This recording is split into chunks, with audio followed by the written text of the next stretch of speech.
Como ya fue dicho, entonces, el motivo de mi charla hoy va a ser sobre parasitosis gastrointestinales en los bovinos.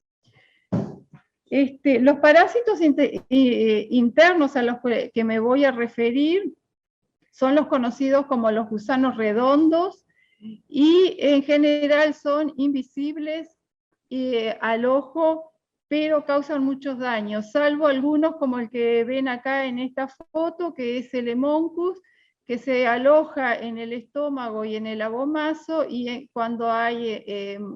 casos de mortandades o cuando se faenan animales, lo podemos ver a simple vista. También hay algún otro de intestino grueso que también se ven, pero la mayoría de los parásitos que son patógenos no los podemos ver a simple vista.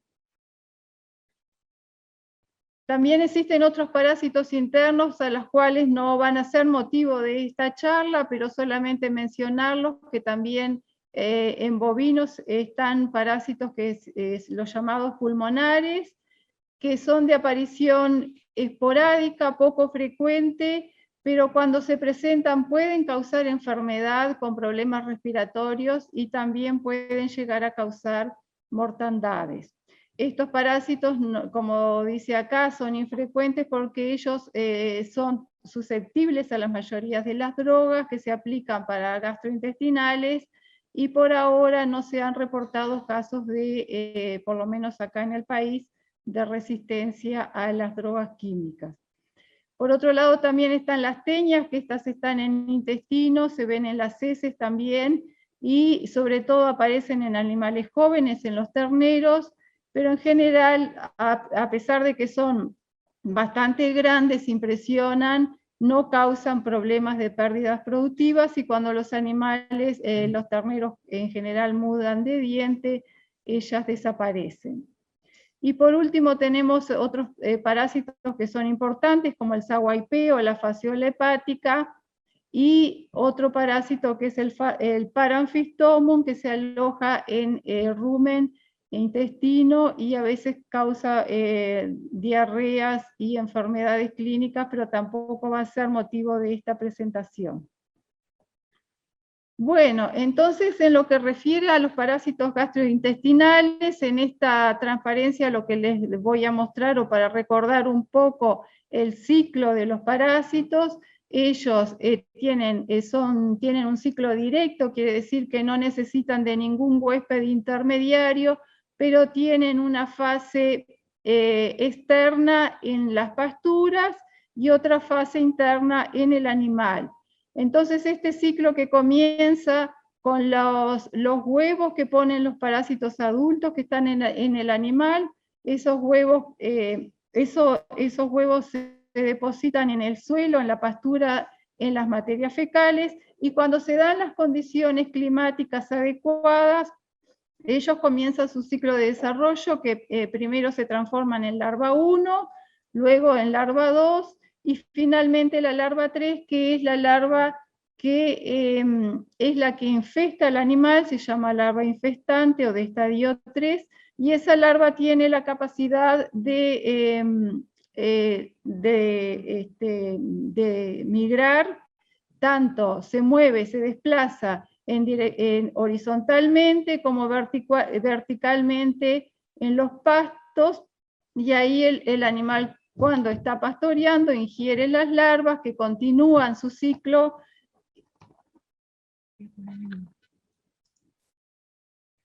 Perdón, que vamos a poner el puntero. Así los puedo dirigir mejor. Entonces, cuando las larvas infestantes ingresan con el alimento en el aparato digestivo, siguen su ciclo, se transforman en larvas de estadio 4, 5 y finalmente en adultos. Entonces, ¿cuáles son las principales especies que les estoy mostrando acá? Lamentablemente todos estos parásitos no tienen nombres fáciles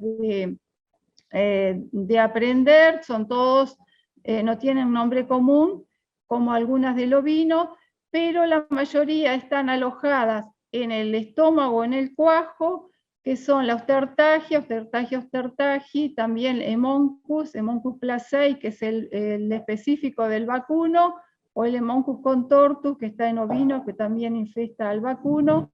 y Trincostrongylus A6. Después en intestino delgado tenemos las coperias, existen 3 especies, Punctacta, Petinata y Oncófora, y otro Tricostrongylus que es el Colubriformis. Y intestino grueso tenemos Esophagostomum, 2 especies, Radiatum y Venulosum. Acá en rojo le puse cuáles son las más prevalentes en nuestros sistemas de producción, que son en el cuajo, los Osterthagia osterthagiae y la coperia en intestino delgado. En nuestro país lamentablemente no tenemos estudios extensos en cuanto a la epidemiología, o sea, a la distribución de estas especies por época del año y cuáles son las que se presentan con más frecuencia, pero de trabajos antiguos que poseemos del doctor Nari y algunos colaboradores, sabemos que las coperias son las que están en mayor proporción o en mayor abundancia, seguida por la Osterthagia osterthagiae, y que son las 2 más patógenas para el vacuno. Bueno, en esta foto que quedó acá para ilustrar que esas larvas infestantes se alojan a veces esa es una foto bastante famosa de Nueva Zelanda, que representa una gota de rocío que está llena de larvas en esta hoja de pasto. Bueno, como les decía hoy, los parásitos son endémicos. ¿Qué quiere decir esto? Es que en las condiciones de pastoreo ellos están presentes siempre. Están en la flora, son parte de la flora gastrointestinal de los animales, tenemos que convivir con ellos, aprender a controlarlos porque no se pueden erradicar. Y para ello debemos de considerar factores climáticos extrínsecos o externos, que son los que hacen variar su ciclo y su aparición, y también los temas de manejo. Entonces, para eso está muy atado el tema del manejo del pastoreo o el ciclo de las pasturas con la presencia de parásitos, porque como les mencionaba hoy, esta foto, por ejemplo, que todos están, los productores, muy acostumbrados a verla con los técnicos de forrajera, que indica a través de ellos ustedes pueden ver la disponibilidad de forraje, y también podemos ver que, como les decía hoy, las larvas tienen propiedades de desplazarse tanto horizontalmente como verticalmente. Cuanto más alto sea el pasto, los animales van a estar pastoreando más alto, y estas larvas tienen propiedades de desplazarse hasta entre 5 centímetros y a 10 centímetros.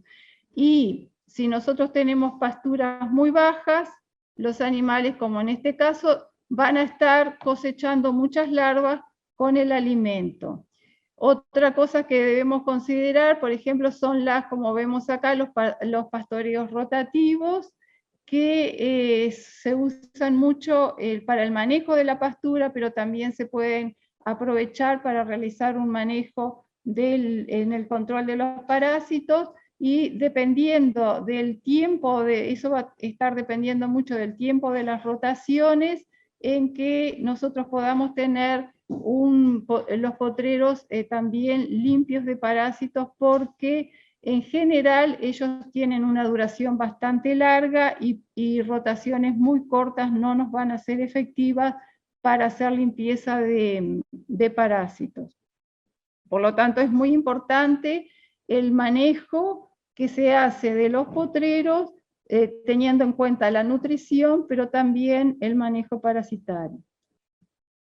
Bueno, nosotros cuando ustedes se anotaron para esta jornada, les pedíamos contestar algunas preguntas para más o menos dirigir un poco la charla, y una de las preguntas que hicimos fue, sobre todo a productores y a técnicos en su establecimiento, cuán preocupados están o cuánto tienen en cuenta los aspectos de las pérdidas que producen los parásitos en los vacunos.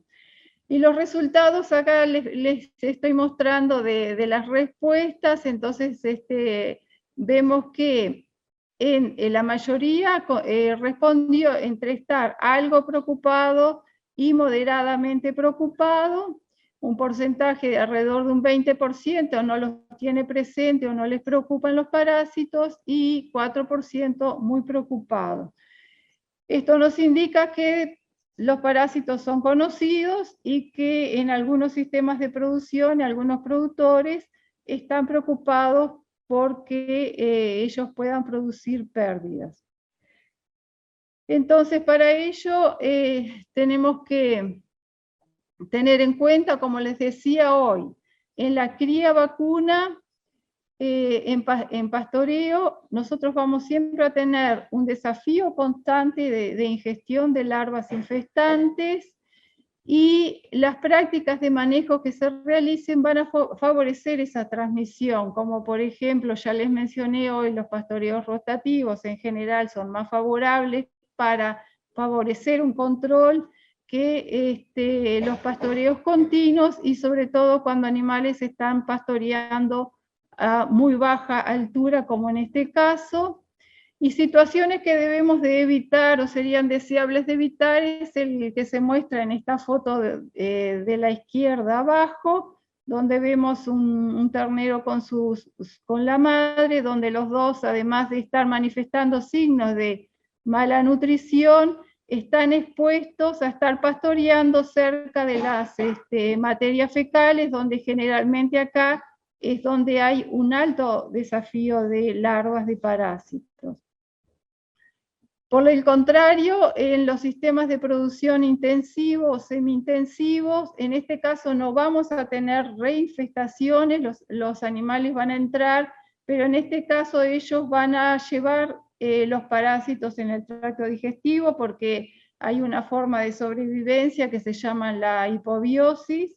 de algunas especies, y también van a ir con ellos los parásitos resistentes. Y han habido situaciones incluso que en sistemas semi-intensivos o de corrales han habido casos de parasitosis gastrointestinales por los parásitos que entraron con los animales. Por eso también es importante tener en cuenta al ingreso de un corral o de un manejo más intensivo el correcto control de estos parásitos. Bueno, ¿y cómo se manifiestan las parasitosis? El principal síntoma o signo de parasitosis es la disminución del apetito. Los animales dejan de comer y fundamentalmente disminuye el tiempo de pastoreo. Esto hay en trabajos en otros países donde ellos han mostrado pastoreos con animales parasitados y con animales libres, y han sacado fotos de las pasturas donde se ve claramente que aquellos potreros con animales parasitados tenían una pastura más alta que en los que los animales estaban limpios de parásitos. Y eso se traduce evidentemente en pérdidas económicas, cómo se dan, es a través de enfermedad clínica, de las parasitosis clínicas, que no me voy a detener porque es motivo de la charla de las colegas que van a presentar casos de necropsias que han tenido ellos por parasitosis. Pero el síntoma o el problema más importante es la enfermedad subclínica. Subclínica quiere decir que no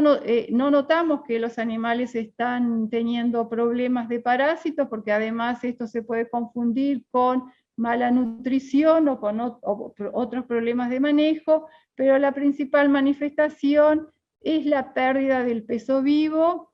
retraso de crecimiento y sobre todo en vaquillonas que no alcanzan el peso dentorio. Acá tampoco me voy a detener mucho porque Mauricio, que me va a dar su charla a continuación de esta, tiene datos muy interesantes de pérdidas en Uruguay. Pero algunos trabajos que hay citados, que disponemos citados por NARI, ellos reportan hasta diferencias de 15% en peso vivo de animales parasitados con respecto a animales tratados, y en Norteamérica, en sistemas de cría, ellos han encontrado hasta un 31% de diferencia en el peso vivo, en las ganancias de peso, en animales parasitados y 7,5 en feedlot. Y obviamente a esto se le agrega los costos de tratar a los animales enfermos o a los costos de prevención, y todo se traduce en pérdidas económicas. Bueno, otro tema que queríamos saber está relacionado a cómo estos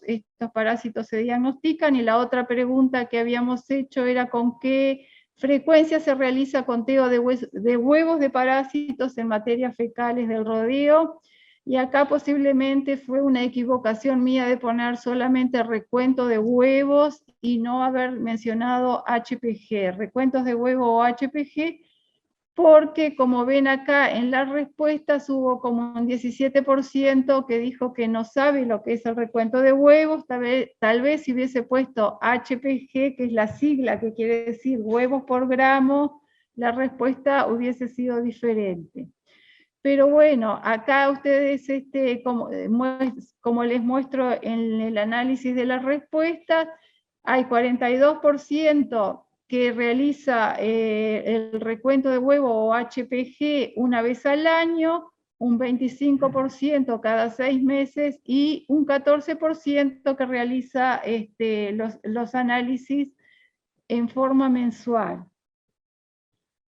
Y para clarificar qué es el conteo de huevos o el HPG, es el método de diagnóstico que tenemos para diagnosticar si los animales son portadores de parásitos o si están en riesgo de contraer parasitosis gastrointestinal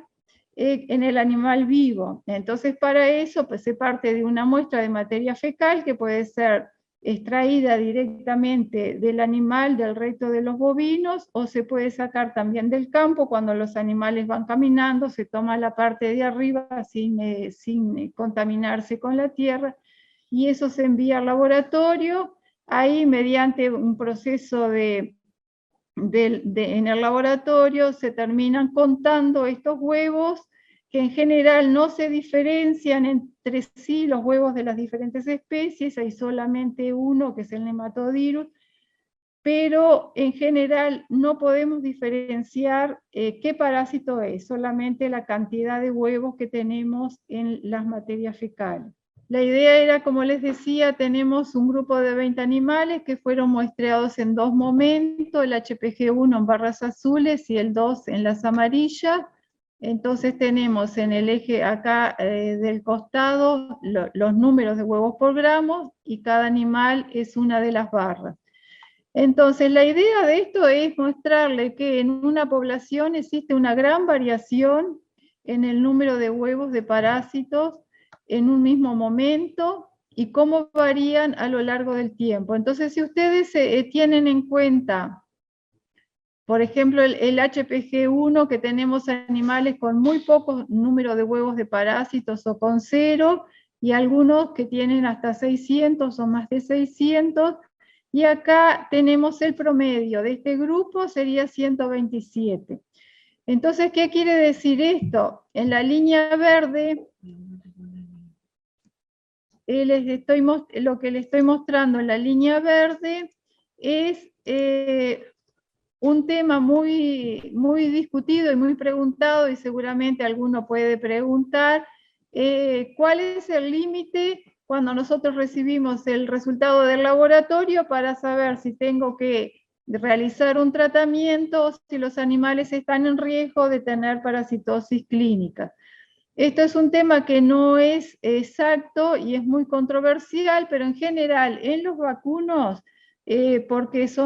como son las especies, el comportamiento de cómo la ovipostura, se establece que un umbral o un punto de corte de 200 es lo que nos está indicando de que por encima de eso ya tenemos que tener atención y realizar el tratamiento. Entonces, si yo tengo en cuenta el promedio de este lote de 20, que es 127 huevos por gramo, tal vez me quedo tranquila, pero mirando el resultado individual, acá ustedes van a ver que la mayoría tiene muy pocos huevos, Algunos están en el umbral y hay otros pocos que están muy por encima. Esto es un patrón típico de lo que es distribución de parásitos en los animales, y es importante tener todo este panorama, porque posiblemente si yo me guío solo, cuando al día 20 volví a hacer el análisis, estaban en 240, cerca del umbral,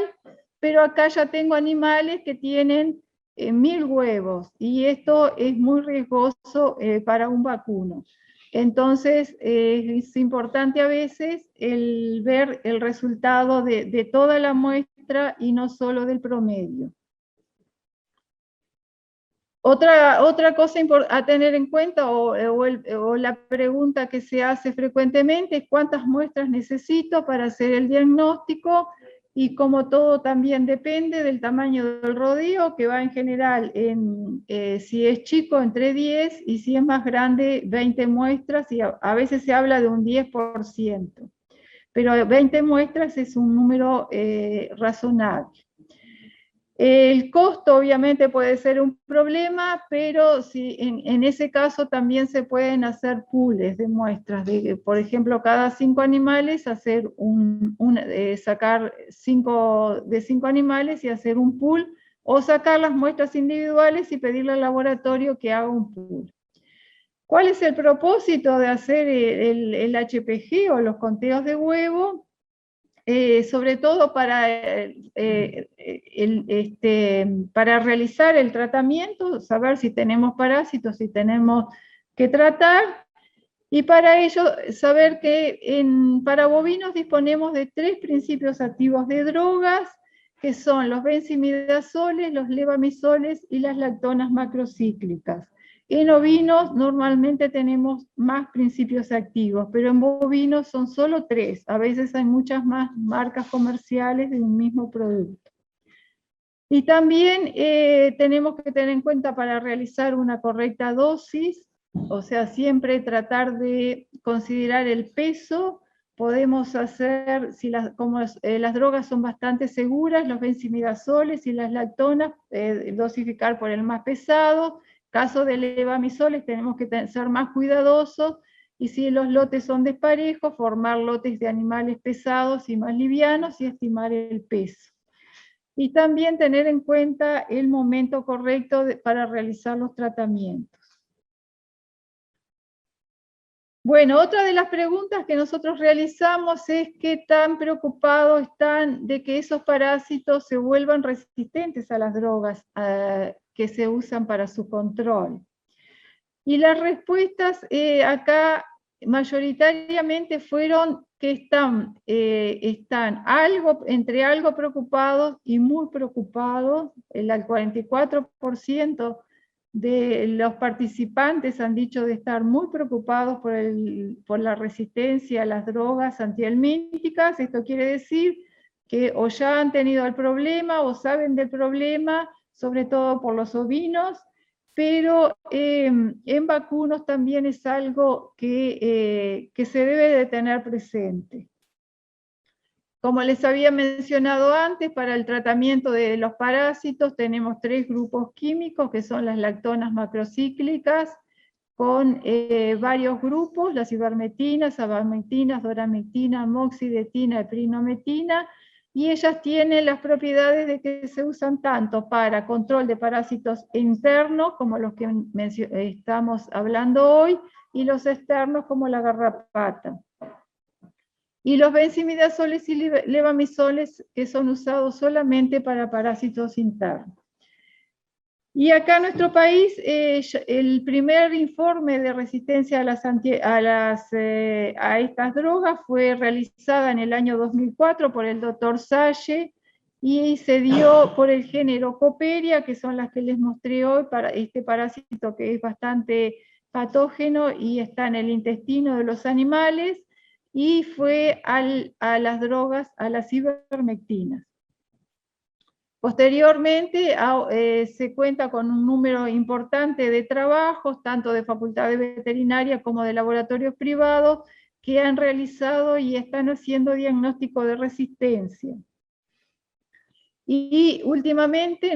lo que les voy a mostrar ahora es un trabajo de investigación que hemos realizado en Niña Tacuarembó, en ganado de carne, y también en Niña La Estanzuela, en ganado de leche,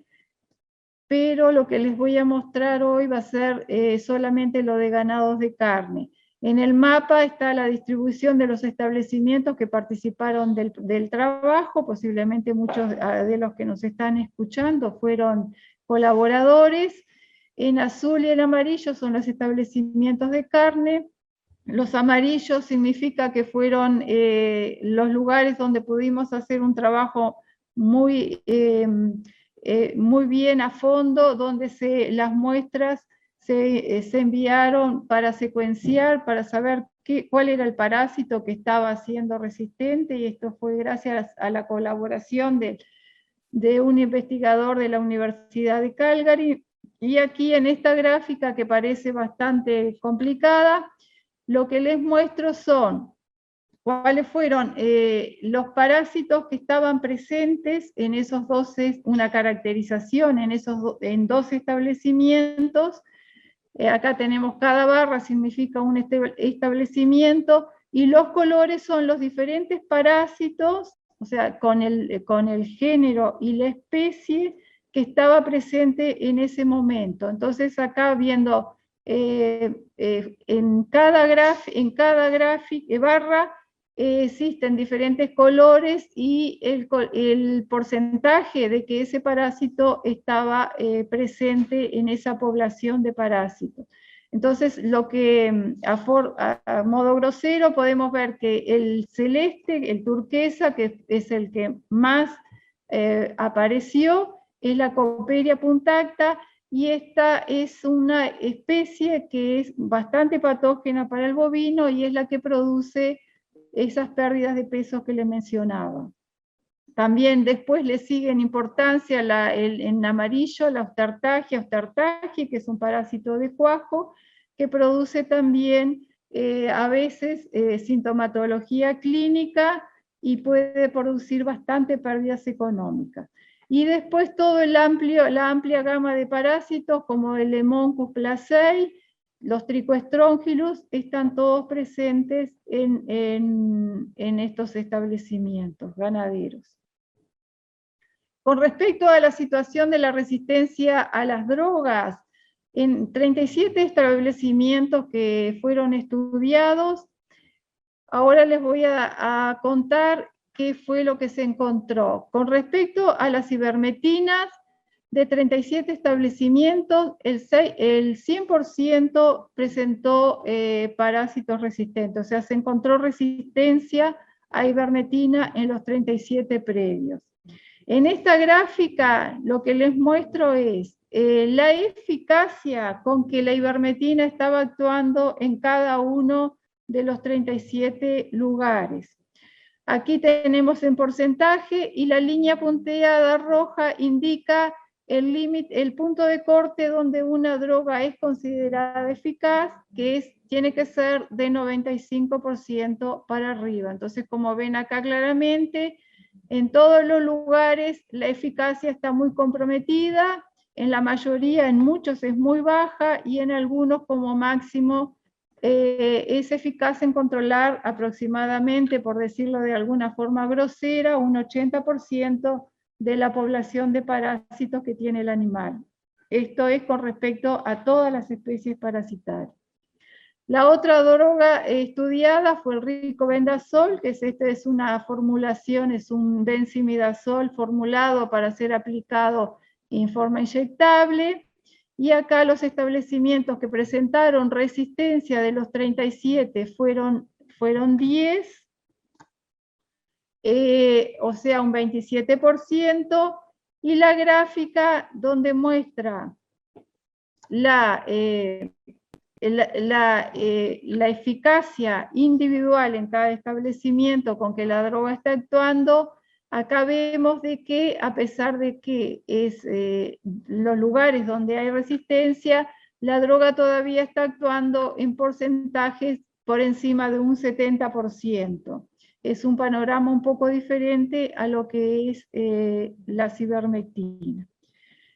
Con relación al levamisol, a los grupos de los levamisoles, se encontró resistencia en 11 establecimientos, se significó un 29%, y también, parecido a lo que es el ricobendazol, las eficacias están bastante comprometidas en los lugares con resistencia, pero todavía están por encima, en general, por encima de 70 a 80%. La otra droga estudiada fue el Panacur, que el Panacur es un benzimidazol oral, en general se usa para los ovinos, pero también puede ser aplicado en ovinos, y en este caso estudiamos 30 establecimientos donde se encontraron 4 con resistencia, y en general el Panacur, o el Panacur, que es un fenbendazol, está siendo eficaz en casi todos los establecimientos estudiados. Bueno, con respecto a cuáles eran estos, es la eficacia, digamos, la proporción de predios con resistencia a cada uno de los grupos químicos.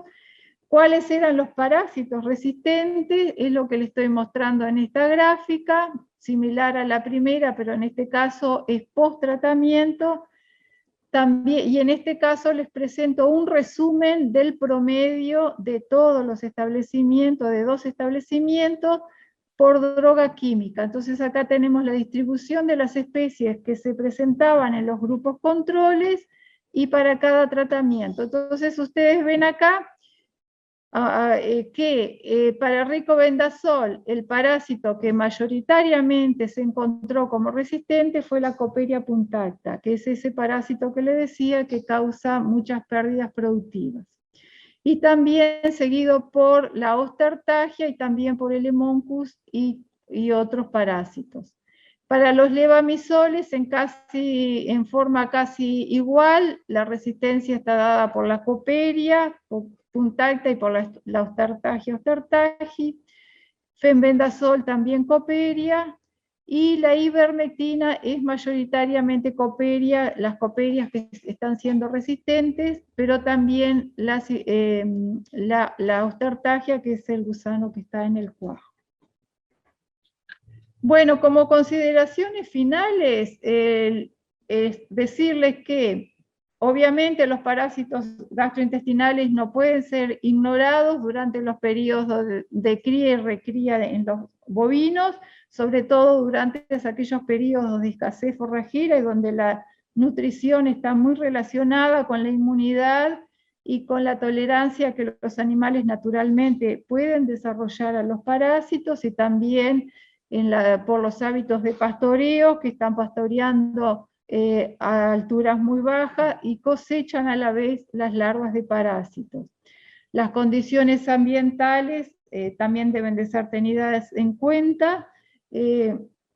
periodos de sequía, a veces la sequía es favorable para controlar e impedir el desarrollo de las larvas, pero a veces apenas comienza a llover, las larvas continúan su desarrollo y hay una explosión importante de parasitosis a continuación de una sequía. Y para poder diagnosticarlos, el monitoreo mediante ese conteo de huevos que le mencionaba, o el HPG, es una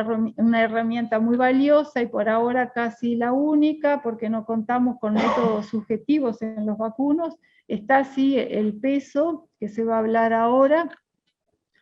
Y una cosa importante es cada vez que nosotros ingresamos animales nuevos al establecimiento, es dosificarlos preferentemente con dos grupos químicos diferentes para impedir el ingreso de lombrices resistentes al establecimiento.